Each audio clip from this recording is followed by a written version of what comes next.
আসসালামু আলাইকুম। এটিএন বাংলা সংবাদে সবাইকে স্বাগত জানাচ্ছি। ফাতিহা শাফি। শুরুতেই জানিয়ে দিচ্ছি বিআরবি কেবল সংবাদ শিরোনামগুলো।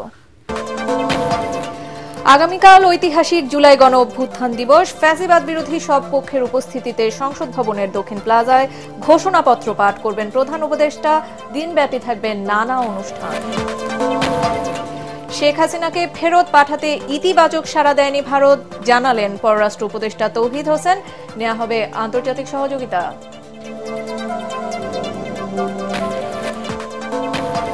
জুলাই আন্দোলনে আহতদের নো ট্রিটমেন্ট নো রিলিজের নির্দেশ দেন সাবেক প্রধানমন্ত্রী শেখ হাসিনা। আদালতে আহত ইমরানের জবানবন্দি, পরবর্তী সাক্ষ্য গ্রহণ 6 অগস্ট।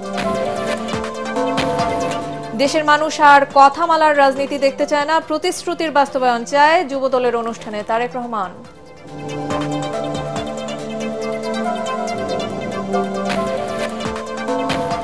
দেশে 1-11-এর পদধ্বনি শোনা যাচ্ছে। মন্তব্য তথ্য উপদেষ্টার। জুলাই অভ্যুত্থানে কার কি অবদান ছিল জানালেন মাহফুজ আলম। এতক্ষণ শুনছিলেন বিআরবি কেবল সংবাদ শিরোনামগুলো, আর এবারে চলে যাচ্ছি পুরো সংবাদে। আগামীকাল 5 অগস্ট ঐতিহাসিক জুলাই গণ অভ্যুত্থান দিবস। গণ আন্দোলনে স্বৈরশাসক শেখ হাসিনার পতনের পর দেশ ছেড়ে পালিয়ে যাওয়ার দিন। 2024 সালের এই দিনে দেশের ছাত্র জনতা স্বৈরাচার বিরোধী আন্দোলনে ঝাঁপিয়ে পড়ে সৃষ্টি করে নতুন ইতিহাস।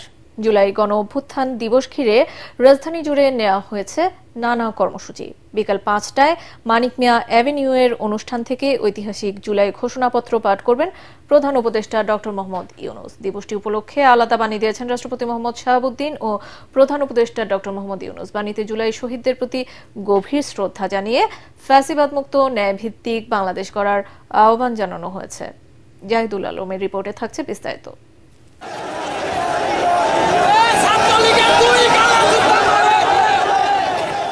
গণ অভ্যুত্থানের প্রথম বর্ষপূর্তি 5 আগস্ট, ছাত্র জনতার 36 জুলাই মঙ্গলবার। দেশের মানুষের ঐক্যের প্রতীক ঐতিহাসিক জুলাই গণ অভ্যুত্থান দিবস। 2024 সালের এই দিনে ছাত্র জনতার নজিরবিহীন আন্দোলনের মুখে দেশ ছেড়ে পালিয়ে যেতে বাধ্য হন তৎকালীন প্রধানমন্ত্রী শেখ হাসিনা। ইতিহাসের পাতায় লেখা হয় বাংলাদেশের জনগণের বিজয়ের নতুন অধ্যায়। দিবসটি উপলক্ষে মঙ্গলবার জাতীয় সংসদের পাশে মানিক মিয়া এভিনিউতে আয়োজন করা হয়েছে দিনব্যাপী নানা অনুষ্ঠান। এই আয়োজন থেকে বিকেল 5টায় জুলাই ঘোষণাপত্র পাঠ করবেন অন্তর্বর্তী সরকারের প্রধান উপদেষ্টা ডক্টর মোহাম্মদ ইউনূস। জুলাই গণ অভ্যুত্থান দিবস উপলক্ষে পৃথক বাণী দিয়েছেন রাষ্ট্রপতি মোহাম্মদ শাহাবুদ্দিন ও প্রধান উপদেষ্টা ডক্টর মোহাম্মদ ইউনূস। রাষ্ট্রপতি তার বাণীতে সুখী সমৃদ্ধ বাংলাদেশ গড়ে তুলতে ফ্যাসিবাদের মূলোৎপাটন করে জুলাইয়ের চেতনার পরিপূর্ণ বাস্তবায়নের তাগিদ দেন। একই সাথে জানান, জুলাই গণ অভ্যুত্থানে শহীদদের পরিবার ও আহতদের জন্য ন্যায় বিচার নিশ্চিতে রাষ্ট্র অঙ্গীকারবদ্ধ। তিনি আশা করেন, চলমান সংস্কার প্রক্রিয়ার মধ্য দিয়ে গণ অভ্যুত্থানের আশা আকাঙ্ক্ষা প্রতিফলিত হবে, গড়ে উঠবে ন্যায় ও সাম্যভিত্তিক নতুন বাংলাদেশ। অন্যদিকে প্রধান উপদেষ্টা ডক্টর মোহাম্মদ ইউনূস তার বাণীতে বলেন, টানা 16 বছরের স্বৈরাচারী অপশাসনের বিরুদ্ধে সম্মিলিত বিস্ফোরণ ছিল জুলাই গণ অভ্যুত্থান। পতিত স্বৈরাচার ও তার স্বার্থলোভী গোষ্ঠী এখনও দেশকে ব্যর্থ করার ষড়যন্ত্রে লিপ্ত থাকায় দলমত নির্বিশেষে সবাইকে একসাথে সেই ষড়যন্ত্র মোকাবেলা করার আহ্বান জানান তিনি। ডক্টর ইউনূস বলেন, টেকসই রাজনৈতিক সমাধানের পাশাপাশি শান্তিপূর্ণ, অবাধ, নিরপেক্ষ নির্বাচনের মাধ্যমে জনগণের কাছে রাষ্ট্রের সকল ক্ষমতা ফিরিয়ে দিতে অন্তর্বর্তী সরকার অঙ্গীকারবদ্ধ। এছাড়া দিবসটি উপলক্ষে মানিক মিয়া এভিনিউতে থাকবে আলোচনা, সাংস্কৃতিক অনুষ্ঠানের পাশাপাশি বিশেষ drone show. Jahidul Alam, ATN Bangla. Sheikh হাসিনাকে ফেরত পাঠানোর ব্যাপারে বাংলাদেশের প্রস্তাবে ভারত ইতিবাচক সাড়া দেয়নি জানিয়ে পররাষ্ট্র উপদেষ্টা তৌহিদ হোসেন বলেছেন, তাকে ফেরত আনতে প্রয়োজনে আন্তর্জাতিক সহযোগিতা নেওয়া হবে। রাজধানীর ফরেন সার্ভিস একাডেমিতে জুলাই গণ অভ্যুত্থান দিবস উপলক্ষে পররাষ্ট্র মন্ত্রণালয় আয়োজিত আলোচনা সভায় এ কথা বলেন তিনি। এ সময় আইন উপদেষ্টা ডক্টর আসিফ নজরুল বলেন, আওয়ামী লীগ আমলের মতো ভুতুড়ে নির্বাচনের ইতিহাস বিশ্বে বিরল। মিজান শাহজাহানের রিপোর্ট। ফরেন সার্ভিস ক্যাডারের কর্মকর্তাদের নিয়ে জুলাই গণ অভ্যুত্থান দিবস উপলক্ষে এই সেমিনারের আয়োজন করে পররাষ্ট্র মন্ত্রণালয়। এ সময় আইন, বিচার ও সংসদ বিষয়ক উপদেষ্টা ডক্টর আসিফ নজরুল বলেন, শুধু সংবিধান পরিবর্তন করলে হবে না, দরকার প্রকৃত শিক্ষা। শেখ হাসিনার আমাদের যে বাইস ছিল, যে আপনার মালিকানা রাজনীতি, ট্যাগ দেওয়ার রাজনীতি, অসহিষ্ণুতা, মিথ্যাচার, দুর্নীতি, এগুলি কি দূর করেছি? এগুলি আমরা দূর করতে পেরেছি? এগুলি দূর করার জন্য কি আমার সংবিধান পরিবর্তন করতে হবে? সত্যি কথা বলার জন্য কি সংবিধান লাগবে? তিনি বলেন, বাংলাদেশের পাসপোর্ট নিয়ে বিদেশে গেলে তুচ্ছ তাচ্ছিল্যের শিকার হতে হয়। অনেক দেশ আপনার এয়ারপোর্টে যাওয়ার সময় এমন ভাবে তাকায়, মনে মরে যায় আপনার। এত বড় বড় যে কথা বলি যে এমন দেশটি কোথাও খুঁজে পাবে না, তুমি কি দেশ বানিয়েছি আমরা, যে দেশে পাসপোর্ট নিয়ে গেলে অন্য দেশে নিচু চোখে দেখে। পররাষ্ট্র উপদেষ্টা তৌহিদ হোসেন এই বাস্তবতা স্বীকার করে বলেন, ৩৩ বছর পররাষ্ট্র ক্যাডারে চাকরি করে এমন উপলব্ধি তার বহুবার হয়েছে। যখন একজন তরুণ উদ্ধার হন পানি থেকে ভূমধ্যসাগর, তিনি নিঃসন্দেহে একজন ভিকটিম, তিনি কিন্তু আইনও ভেঙেছেন, এবং তার এই আইন ভাঙার পেছনে আরো কিছু মানুষ আছে, আরো শক্তিশালী যারা আইন ভেঙেছে। তাদেরকে যদি আমরা ধরতে না পারি, সবুজ পাসপোর্টের এই যে দুরবস্থা, এটা দূর হবে। তিনি বলেন, জুলাই আন্দোলনে নিষ্ঠুরতার দায়ে শেখ হাসিনার বিচার হতেই হবে। তাকে ফেরাতে আন্তর্জাতিক সহযোগিতার দরকার হলে তা নেবে সরকার। এবারে নিষ্ঠুরতা ছিল অপরিসীম, অবিশ্বাস, এটাকে বিশেষ মর্যাদা দিয়েছে, এবং পাশাপাশি যে এই নিষ্ঠুরতা সত্ত্বেও কিন্তু মানুষ পিছিয়ে আসে। আলোচকরা বলেন, দেশের ইতিহাসে মাত্র 4টি নির্বাচনে জনগণের ইচ্ছার প্রতিফলন ঘটেছে। এবারে নির্বাচন হতে হবে সবচেয়ে গ্রহণযোগ্য। মিজান শাহজাহান, এটিএন বাংলা, ঢাকা। জুলাই আন্দোলনের সময় ক্ষমতাচ্যুত প্রধানমন্ত্রী শেখ হাসিনা পঙ্গু হাসপাতালে আহতদের দেখতে গিয়ে নো ট্রিটমেন্ট, নো রিলিজ নির্দেশ দেন। ফলে ওই হাসপাতালে ভর্তি থাকা গুরুতর আহতরা কোনো চিকিৎসাই পাননি, এমনকি অন্য হাসপাতালে যাওয়ার সুযোগ দেওয়া হয়নি তাদের। আন্তর্জাতিক অপরাধ ট্রাইব্যুনালে শেখ হাসিনা সহ 3 আসামির বিরুদ্ধে মানবতাবিরোধী অপরাধের মামলার সাক্ষ্য গ্রহণের দ্বিতীয় দিনে জবানবন্দিতে এসব কথা বলেন আন্দোলনে গুলিতে পা হারানো আব্দুল্লাহ আল ইমরান। পরে বিচারপতি গোলাম মর্তুজা মজুমদারের নেতৃত্বাধীন 3 সদস্যের ট্রাইব্যুনাল পরবর্তী সাক্ষ্য গ্রহণের জন্য 6 অগস্ট দিন ঠিক করেন। আরও জানাচ্ছেন হুমায়ুন চিশতি। ক্ষমতাচ্যুত প্রধানমন্ত্রী শেখ হাসিনা, সাবেক স্বরাষ্ট্রমন্ত্রী আসাদুজ্জামান খান কামাল ও সাবেক আইজিপি চৌধুরী আব্দুল্লাহ আল মামুনের বিরুদ্ধে মানবতাবিরোধী অপরাধের মামলার সাক্ষ্য গ্রহণের দ্বিতীয় দিনে জুলাই আন্দোলনে আহত 2 জন সাক্ষ্য দেন। এদিন এ মামলায় গ্রেপ্তার থাকা একমাত্র আসামি ও রাজসাক্ষী সাবেক আইজিপি চৌধুরী আব্দুল্লাহ আল মামুনকে সকালে ট্রাইব্যুনালে হাজির করা হয়। বেলা 11:30টার পর শুরু হয় সাক্ষ্য গ্রহণ। আন্দোলনে পুলিশের গুলিতে পা হারানো শিক্ষার্থী আব্দুল্লাহ আল ইমরান সেদিনের ঘটনার বর্ণনা দেন। এ সময় তিনি বলেন, আহতদের দেখতে গিয়ে পঙ্গু হাসপাতাল কর্তৃপক্ষকে নো ট্রিটমেন্ট, নো রিলিজের নির্দেশ দেন তখনকার প্রধানমন্ত্রী শেখ হাসিনা। চিকিৎসা না পেয়ে দুর্দশার কথা বলতে গিয়ে কেঁদে ফেলেন তিনি। হাসপাতালে ভর্তি ছিলেন, ভালো মতো চিকিৎসা হয় নাই, ওনার সামনে বলা হয়েছে যে নো রিলিজ, নো ট্রিটমেন্ট। উনি মনে করেছিলেন যে হয়তো চিকিৎসা হবে, কিন্তু পরবর্তী যে অবস্থাগুলো দেখেছেন উনি, তাতে ওনার কাছে মনে হয়েছে যে নো রিলিজ, নো ট্রিটমেন্ট অর্থ হচ্ছে যে রিলিজও দেওয়া হবে না, ট্রিটমেন্টও দেওয়া হবে না, এবং ওনার পা পচে গেছে কিন্তু চিকিৎসা দেওয়া হয়নি। ওনাকে বলা হয়েছে সকাল 8টায় অপারেশনে নিয়ে যাওয়া হয়নি। আরও বিভিন্ন অনিয়ম, ক্যাবিন দেওয়া হয়নি, দুর্গন্ধে মানুষ থাকতে পারছিল না, সেইখানে তাদেরকে সহায়তা করার মতো লোক ছিল না। এ ধরনের বিস্তারিত বর্ণনা উনি দিয়েছেন। এরপর রাষ্ট্রপক্ষের তৃতীয় সাক্ষী হিসেবে জবানবন্দি দেন আন্দোলনের সময় যাত্রাবাড়িতে পুলিশের গুলিতে চোখ হারানো পারভিন। তিনি জানান, আহত একজনকে বাঁচাতে গেলে পুলিশ তাকে লক্ষ্য করে এলোপাথারি গুলি ছোড়ে, এতে তার একটি চোখ নষ্ট হয়ে যায়। এছাড়া এখনও অনেক বুলেট তার তলপেটে রয়েছে বলে জানান জবানবন্দিতে। জবানবন্দি শেষে শেখ হাসিনা সহ জড়িতদের সর্বোচ্চ শাস্তি দাবি করেন বর্তমানে 8 মাসের অন্তঃসত্ত্বা পারভিন। কিভাবে ঘটনা ঘটেছে তার পূর্ণ বর্ণনা ট্রাইব্যুনালে দিয়েছেন। আহত ব্যক্তিকে উদ্ধার করতে গেছিলেন, তাকে কিভাবে হত্যা করা হয়েছে, তার চোখে কিভাবে গুলি করা হয়েছে তার বর্ণনা দিয়েছে। তার চিকিৎসা করা হয়নি, 5 তারিখের আগে ভালো হবে সেটার বর্ণনা দিয়েছেন। 5 তারিখের পরে তার চিকিৎসা ভালো হয়েছে সেটা বলেছেন। জবানবন্দি শেষে দুজনকেই জেরা করেন পলাতক শেখ হাসিনা সহ 2 আসামির পক্ষে রাষ্ট্রনিযুক্ত আইনজীবী আমির হোসেন। গতকাল এ মামলায় সূচনা বক্তব্য উপস্থাপনের পর সাক্ষ্য গ্রহণ শুরু হয়। পরবর্তী সাক্ষ্য গ্রহণ আগামী 6 আগস্ট। হুমায়ুন চিস্তি, এটিএন বাংলা, ঢাকা। দেশের মানুষ আর কথা মালার রাজনীতি দেখতে চায় না, প্রতিশ্রুতির বাস্তবায়ন দেখতে চায় বলে জানিয়েছেন বিএনপির ভারপ্রাপ্ত চেয়ারম্যান তারেক রহমান। জুলাই গণ অভ্যুত্থানের বর্ষপূর্তি উপলক্ষে আয়োজিত যুব সমাবেশে তিনি বলেন, গণমানুষের সমর্থন ছিল বলেই বিএনপি শত নিপীড়নের মধ্য দিয়েও টিকেছিল। জনগণের কল্যাণে নেওয়া কর্মসূচি বাস্তবায়নে দলের পক্ষে রায় দেওয়ার আহ্বান জানান তারেক রহমান। কামরুজ্জামান রাজীবের রিপোর্ট। জুলাই গণ অভ্যুত্থান, শোক ও বিজয়ের বর্ষপূর্তি উপলক্ষে বিএনপির মাসব্যাপী কর্মসূচির অংশ এই যুব সমাবেশ। রাজধানীর রমনা ইঞ্জিনিয়ার্স ইনস্টিটিউশন প্রাঙ্গণে যুবদলের এই সমাবেশে ফ্যাসিবাদ বিরোধী আন্দোলনে গুম ও খুনের শিকার ৭৮ নেতাকর্মীর পরিবারকে দেয়া হয় আর্থিক অনুদান ও সম্মাননা। এ সময় পতিত স্বৈরাচার শেখ হাসিনা সরকারের নির্যাতন নিপীড়নের কথা তুলে ধরেন শহীদ পরিবারের সদস্যরা। আহ্বান জানান দেশে যেন আর ফ্যাসিবাদী শাসন ফিরে না আসে। সমাবেশে বিএনপি নেতারা বলেন, গণ অভ্যুত্থানের মধ্য দিয়ে দেশ গড়ার যে সুযোগ সৃষ্টি হয়েছে সেখানে একে অপরের প্রতি কাদা ছোড়াছুড়ি না করে গণতন্ত্র প্রতিষ্ঠার মাধ্যমে সম্মিলিতভাবে দেশ গড়তে হবে।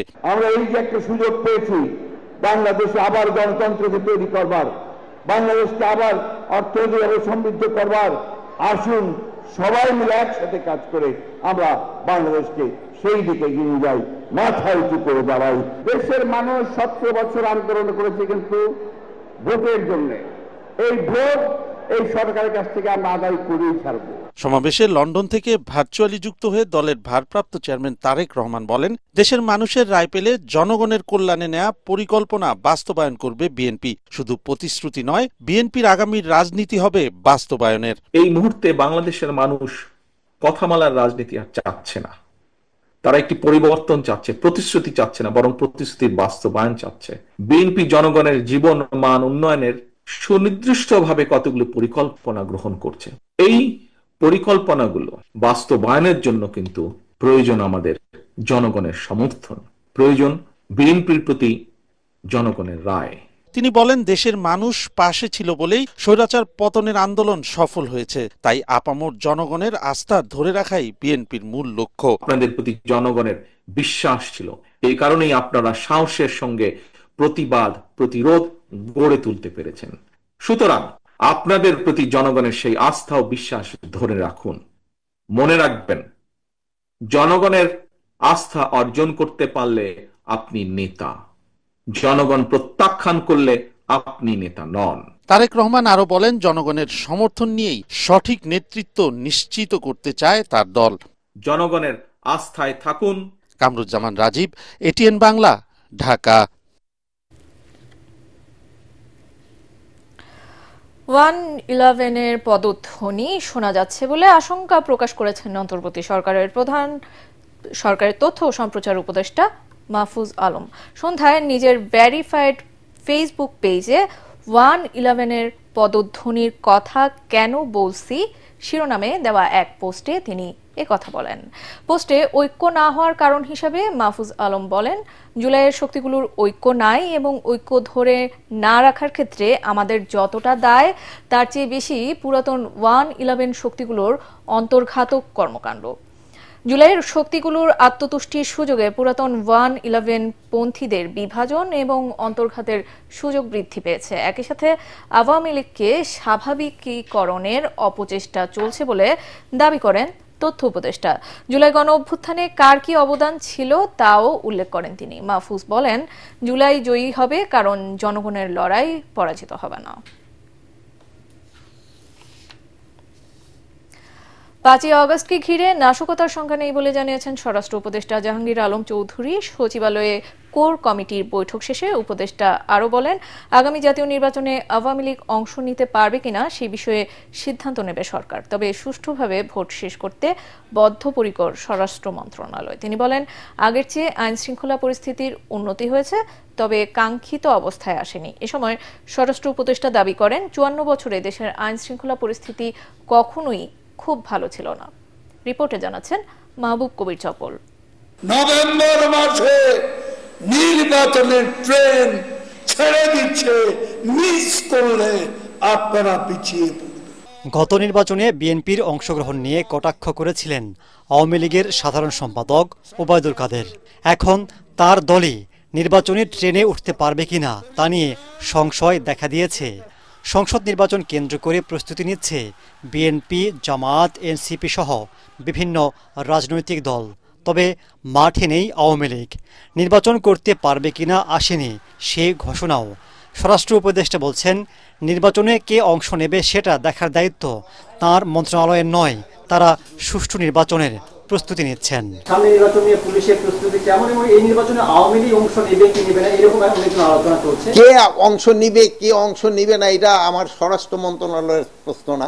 আমার হলো নির্বাচন যেসব হবে, যেসব আইন শৃঙ্খলা পরিস্থিতি যেন ভালো থাকে, এই জন্য আমরা সব ধরনের প্রস্তুতি নিচ্ছি। আমরা কিন্তু ট্রেনিংও করাচ্ছি এবং সরকারের একটাই হলো যে তারও কিন্তু একটু ওই ফোর্সের সংখ্যা বাড়ানোর জন্য কিন্তু একটা দিয়ে দিচ্ছে, স্যাংশন দিয়ে দিচ্ছে। তিনি জানান, 5 আগস্ট আওয়ামী লীগ সরকার পতনের বর্ষপূর্তিতে নাশকতার কোনো শঙ্কা নেই।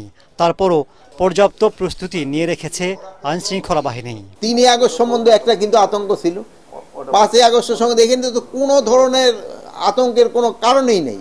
আল্লাহ দিলে সব কিছু, সব প্রোগ্রাম হবে এবং সব ভালোভাবে হয়ে যাবে। সতর্কতা তো সরকার তো সবকিছু ব্যাপারে সতর্ক থাকতে হয়। স্বরাষ্ট্র উপদেষ্টা দাবি করেন, বাংলাদেশের আইনশৃঙ্খলা পরিস্থিতি কখনোই খুব ভালো ছিল না। এ সরকারও কাঙ্ক্ষিত মাত্রায় আনতে পারেনি। তবে মব ভায়োলেন্স নিয়ন্ত্রণে সর্বোচ্চ গুরুত্ব দেওয়া হচ্ছে। মব ভায়োলেন্স তো কমছে, এটা আস্তে আস্তে একেবারে এলিমিনেট হয়ে যায়। আমরা এই মবের ক্ষেত্রে কোনো ধরনের ছাড় আমরা দিব না। আইন শৃঙ্খলা পরিস্থিতি যে খুব ভালো, এই 54 বছরে আমাদের কোনো মিডিয়ায় বা কোনো কিছুতে বা সাধারণ পারসেপশনও আছে কোথাও? ডেভেলপ কান্ট্রিগুলি স্পেশালি স্ক্যান্ডিনেভিয়ান কান্ট্রিগুলির সাথে তুলনা করেন, আমাদের ওই স্ট্যান্ডার্ডে আমরা কোনো সময় যেতে পারি নাই।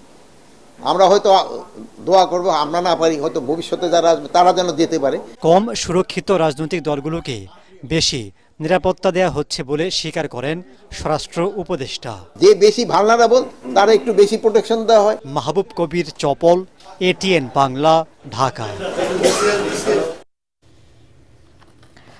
সংস্কার ও জুলাই সনদের নামে অবাস্তব ও অগ্রহণযোগ্য প্রস্তাব দেওয়া হলে তা হবে জাতীয় নির্বাচনকে বাধাগ্রস্ত করার চক্রান্ত বলে মন্তব্য করেছেন বিএনপির স্থায়ী কমিটির সদস্য সালাউদ্দিন আহমদ।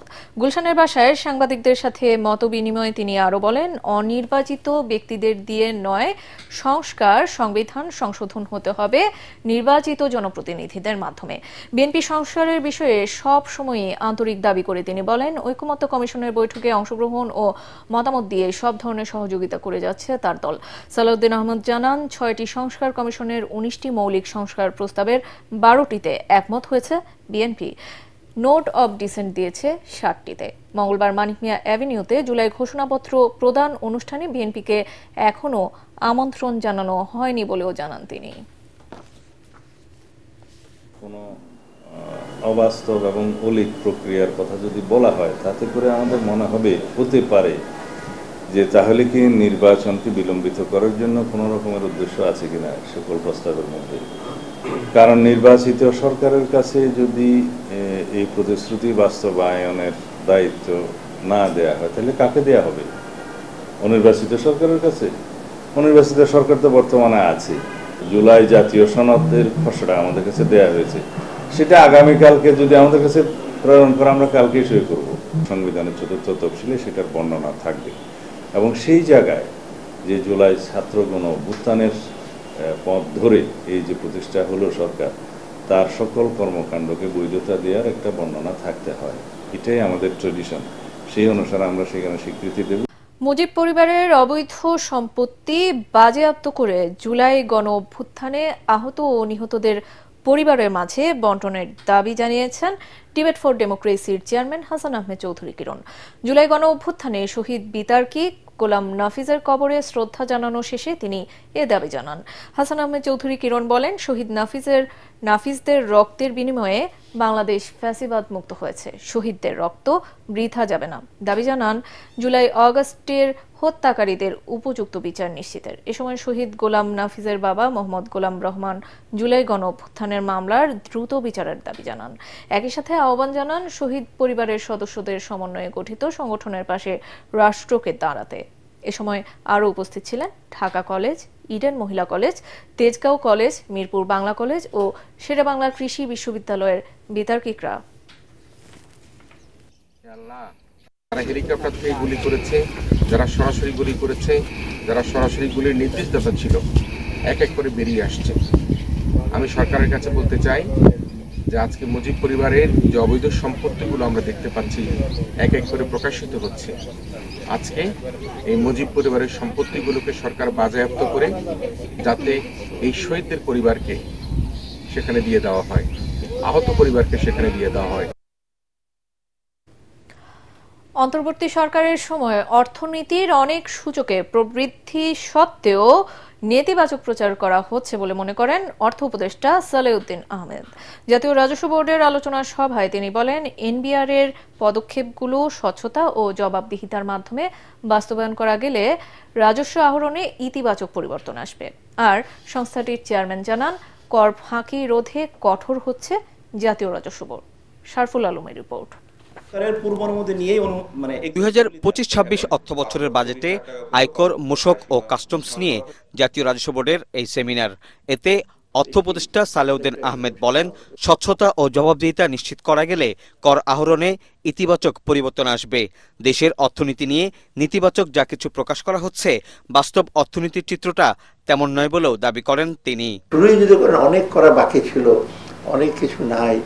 এইটা আমি তো বেশি ক্রিটিসিজম ফেস করে, আপনারা জানেন কি ফ্যাসিস্টের পথে চলে গিয়েছি আমি। যারা আছে তারা সবাই আমাদের জুনিয়র অর্থনীতিবিদ, এবং তারা নাকি কিছুই দেখেন না। দেখতে হলে দৃষ্টি লাগে, অন্তর্দৃষ্টি লাগে। আমাদের অনেক ভুল ত্রুটি আছে, স্বীকার করছি। উই আর নট সেইন্ট, স্যাক্রোসেন্ট না, পবিত্র, দায়িত্ব নিয়ে আছি, কিন্তু আমরা তো সেইন্ট না। অর্থাৎ একটু ভালো দিকটা করলে, এনকারেজ করলে একটু ভালো লাগে আর কি। আর খারাপ ডেফিনেটলি কনস্ট্রাকটিভ ক্রিটিসিজম দরকার। সেমিনারে এনবিআর কর্মকর্তারা জানান, রপ্তানি বহুমুখীকরণকে উৎসাহ দিতেই শতাধিক পণ্যের উপর আমদানি শুল্ক প্রত্যাহার করা হয়েছে। ক্যাপিটাল মেশিনারির নামে অন্য কিছু এনে বাজারে বিক্রি করে দেন, ধরার দায়িত্ব আমাদের। সেটা আমরা ধরতে পারছি না, আমাদের ব্যর্থতা। সেই জায়গায় আমরা জোরে কাজ করবো এবং কাজ করতে হবে। এই বিষয়গুলো সবই হচ্ছে এনফোর্সমেন্ট রিলেটেড। আমাদের 200% থেকে 400% জরিমানা ছিল। এই যে 400% জরিমানা করা, এটা কিন্তু এটা ডিউটির 400% 4 গুণ জরিমানা করা মানে কিন্তু সে আর দাঁড়াতে পারবে না। এটা কেন এত বেশি? কেন এত বেশি হলো এই একটা এক্সাম্পল ক্রিয়েট করা, যাতে করে অন্যরা ভয়ে থমকে দেয়। স্থানীয় শিল্পের বিকাশ ও ভোক্তাদের স্বার্থ বিবেচনায় সরকার পণ্যের শুল্ক হারে পরিবর্তন করছে বলেও জানায় এনবিআর। রেভিনিউ ছাড়ছি মানে জনগণ ছাড়ছে। শারফুল আলম, এটিএন বাংলা, ঢাকা। টাকার অর্থের বিমান বাহিনীর আধুনিকায়নে বিগত আওয়ামী লীগ সরকার কোনো উদ্যোগ নেয়নি, যার ফলে মাইলস্টোন ট্র্যাজেডির মতো দুর্ঘটনায় শিশু সহ এতগুলো প্রাণহানি ঘটেছে বলে অভিযোগ করেছেন বিএনপির স্থায়ী কমিটির সদস্য অবসরপ্রাপ্ত মেজর হাফিজ উদ্দিন আহমেদ।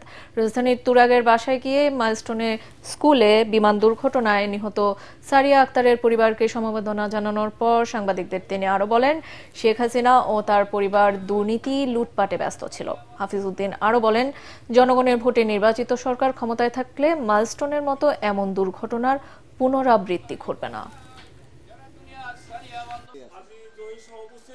আশা করবো এই ধরনের দুর্ঘটনা যেন না ঘটে। বিমান বাহিনীর যারা কর্মকর্তা আছে তাদেরকে অনুরোধ করবো, তারা যেন মেনটেন্যান্স ঠিক মতো করে। এই ধরনের পুরানো এয়ারক্রাফট বাদ দিয়ে আধুনিক এয়ারক্রাফট, সংখ্যা কম হোক তবুও আধুনিক এয়ারক্রাফট কিনে প্রশিক্ষণের ব্যবস্থা করুক, যাতে করে আর অকালে যেন আমরা আমাদের নতুন পাইলটদেরকে হারাতে চাই না। এবারে পূবালী ব্যাংক বাণিজ্য সংবাদ।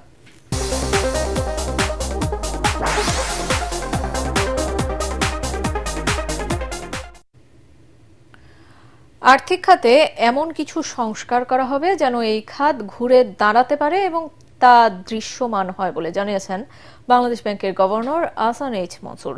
বাংলাদেশ ব্যাংকে জুলাই গণ অভ্যুত্থান দিবস উপলক্ষে এক আলোচনায় তিনি এ কথা বলেন। আহসান এইচ মনসুর বলেন, বাংলাদেশ ব্যাংকের নতুন স্বায়ত্তশাসন আইন বাস্তবায়ন হলে ব্যাংক খাতের দুর্নীতি কমে আসবে।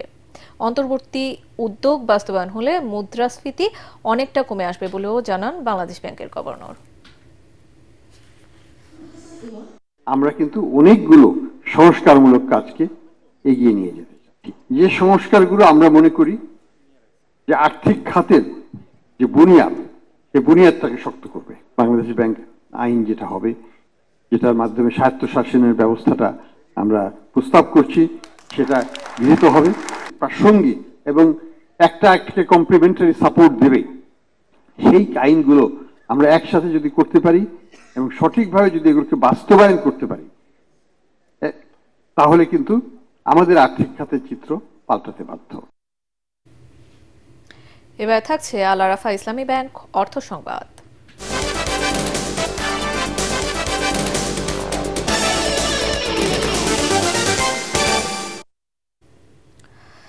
মাদারীপুরের শিবচরে 2024-2025 অর্থবছরের প্রণোদনা কর্মসূচির আওতায় পেঁয়াজ সংরক্ষণের জন্য এয়ারফ্লো মেশিন বিতরণ করা হয়েছে।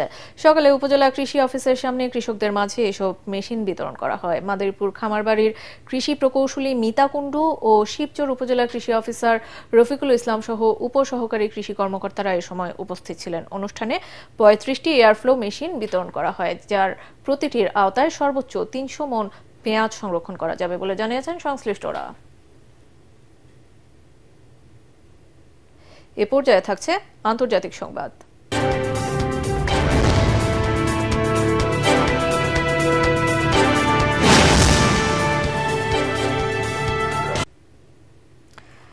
রাশিয়ার জ্বালানি তেল কেনার মাধ্যমে ভারত ইউক্রেন যুদ্ধে মস্কোকে অর্থায়ন করছে বলে অভিযোগ করেছে যুক্তরাষ্ট্র।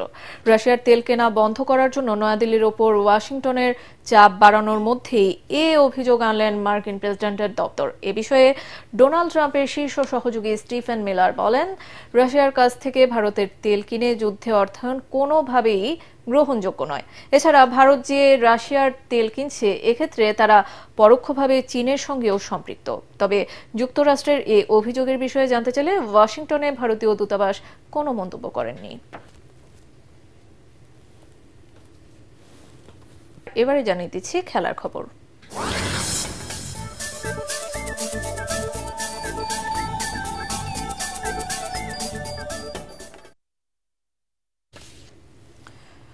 ক্রিকেট বোর্ডের পরিচালক পদে থাকা কেউই cricketers welfare association of Bangladesh কোয়াবের নির্বাচনে অংশ নিতে পারবে না। বিসিবিতে এক সভা শেষে গণমাধ্যমে এমনটাই জানিয়েছেন কোয়াব আহ্বায়ক কমিটির প্রধান সেলিম শাহেদ।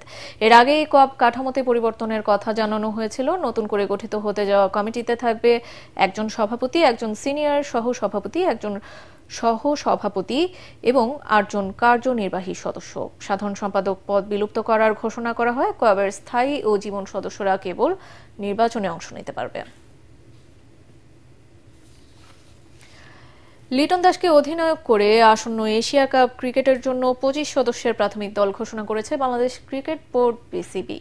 ফিটনেস ক্যাম্পের জন্য বুধবার খেলোয়াড়দের রিপোর্ট করতে বলা হয়েছে। আগামী 15ই আগস্ট থেকে অনুশীলন শুরু হবে মিরপুর শেরেবাংলা স্টেডিয়ামে। তারপর 20 আগস্ট থেকে ক্রিকেট দলের অনুশীলন হবে সিলেটে।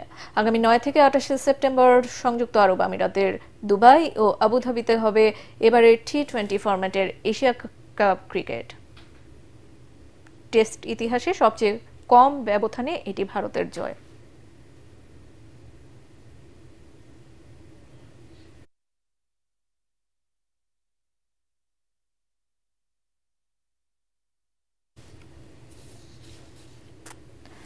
সংবাদ শেষ করছি, তার আগে বিআরবি কেবল সংবাদ শিরোনামগুলো জানিয়ে দিচ্ছি আরো একবার।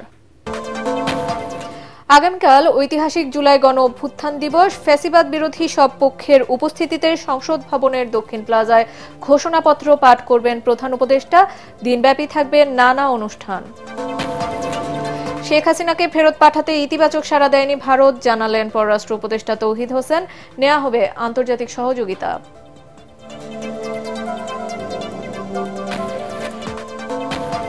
জুলাই আন্দোলনে আহতদের নো ট্রিটমেন্ট নো রিলিজের নির্দেশ দেন সাবেক প্রধানমন্ত্রী শেখ হাসিনা। আদালতে আহত ইমরানের জবানবন্দি, পরবর্তী সাক্ষ্য গ্রহণ 6 অগস্ট। দেশের মানুষ আর কথামালার রাজনীতি দেখতে চায় না, প্রতিশ্রুতির বাস্তবায়ন চায় যুবদলের অনুষ্ঠানে তারেক রহমান।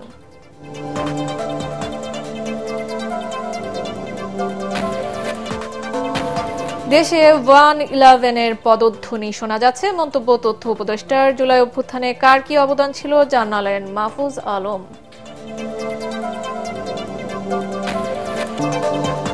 আর এই ছিল এখনকার মতো, রইল পরবর্তী সংবাদের আমন্ত্রণ। এটিএন বাংলা সংবাদ ইউটিউবে দেখতে ব্রাউজ করুন youtube/ATN বাংলা নিউজ। সাথে থাকার জন্য ধন্যবাদ।